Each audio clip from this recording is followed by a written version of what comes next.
ये आपने खुली छूट दे दी आतंकियों को। ये खुली छूट देना, ये कौन जिम्मेदारी लेगा, इसका पहले फैसला होना चाहिए। जवाबदेही किसकी है, ये कौन कहेगा? अगर आप हाथ खड़े कर देंगे, एक सरेंडर कर देंगे कि हाँ गलती हुई, चूक हुई, तो भैया इस्तीफा दीजिए।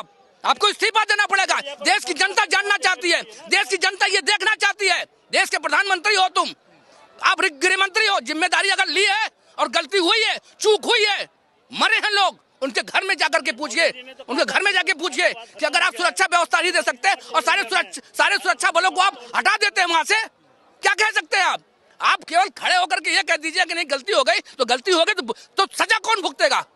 सजा कौन भुगतेगा? सजा जो है वो भुगतेंगे जो जिम्मेदारी ले रहे हैं। सर, जब आपने विदेश यात्रा कैंसिल कर दी तो आपने बिहार में रैली कैंसिल क्यों नहीं की? जब विदेश यात्रा कैंसिल कर सकते थे तो बिहार में रैली खत्म क्यों नहीं की आपने? आप रैली तब तक नहीं करते जो जाने का मतलब समझ रहे हैं। आप वहां से हुकार लगा रहे हैं कि मैं छोड़ूंगा नहीं। अरे भैया छोड़ूंगा नहीं, आप यहाँ बैठो, आप हिंदुस्तान के यहाँ पे इस दिल्ली में बैठ करके डिसाइड करो और जाकर के वहां पे पुलवामा में जाकर के, वहां पहलगाम में जाकर के ये डिसाइड करो कि जितने लोग जिम्मेदार है ना उनके घर में घुस के हमने फैसला किया है। छोटे छोटे बच्चों के सामने मारे गए। आप सोचिए, ये छोटी बात है। ये चैलेंज किया है उन लोगों ने, मोदी को चैलेंज किया है, कहा है कि मोदी से जाके कह देना। इसका मतलब समझते हैं आप?